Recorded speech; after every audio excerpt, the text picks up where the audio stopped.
آپ کو بڑی ہی ایک رپورٹ آئی ہے، بڑی افسوسناک رپورٹ ہے، بڑی چشم کشا رپورٹ ہے، اس کے بارے میں بھی آگاہ کر دیتے ہیں کہ غزہ میں اسرائیلی درندگی کی انتہا ہو گئی ہے۔ حملوں میں خطرناک ہتھیاروں کا استعمال کیا گیا ہے، ایسے ہتھیار استعمال کیے گئے ہیں جن سے ہزاروں فلسطینی بخارات بن گئے ہیں۔ آپ کین یو امیجن کہ ہزاروں فلسطینی بخارات بنے ہیں۔ الجزیرہ ٹی وی کی رپورٹ میں انکشاف ہوا ہے۔ رپورٹ میں یہ بھی بتایا گیا ہے کہ ایسے ہتھیاروں کو استعمال کیا گیا ہے اسرائیلی حملوں میں کہ ان کی شدت غیر معمولی تھی، جس سے انسانی جسم کے نشانات تک مٹ گئے ہیں۔ فاطمہ، جو امریکہ کی فراہم کردہ تھرمو بیرک گولہ بارود سے انہوں نے بتایا کہ اعضاء جو ہیں وہ راکھ ہو جاتے ہیں۔ اسرائیل کے حملوں میں 3000 کے قریب فلسطینیوں کا کوئی نشان باقی نہیں رہا۔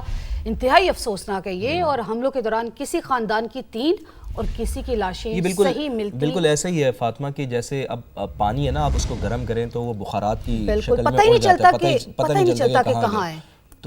تو آپ یہ سمجھ لیں کہ میں تو حیران ہوں کہ یہ انسان اتنا بھی گر سکتا ہے۔ میں خود یہ امیجن نہیں کر پا رہی کہ مطلب کسی کی تو چلے پوری لاشیں مل جاتی ہوں گی، کسی کے کچھ اعضاء ملتے ہوں گے، لیکن کچھ تو ہے وہ تو ان کا پتہ ہی نہیں آتا، پتہ ہی نہیں ہے، بخارات بن جاتے ہیں،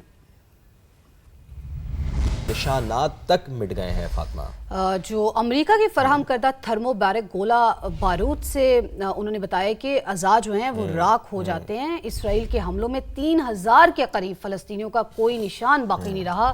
انتہائی افسوسناک ہے یہ، اور حملوں کے دوران کسی خاندان کی 3 اور کسی کی لاشیں صحیح ملتی۔ بالکل ایسا ہی ہے فاطمہ کہ جیسے اب پانی ہے نا، آپ اس کو گرم کریں تو وہ بخارات کی شکل میں پتہ ہی نہیں چلتا کہ کہاں ہے۔ تو آپ یہ سمجھ لیں کہ میں تو حیران ہوں کہ یہ انسان اتنا بھی گر سکتا ہے۔ میں خود یہ امیجن نہیں کر پا رہی کہ مطلب کسی کی تو چلے پوری لاشیں مل جاتی ہوں گی، کسی کے کچھ اعضاء ملتے ہوں گے، لیکن کچھ تو ہے وہ تو ان کا پتہ ہی نہیں آتا، پتہ ہی نہیں ہے، بخارات بن جاتے ہیں۔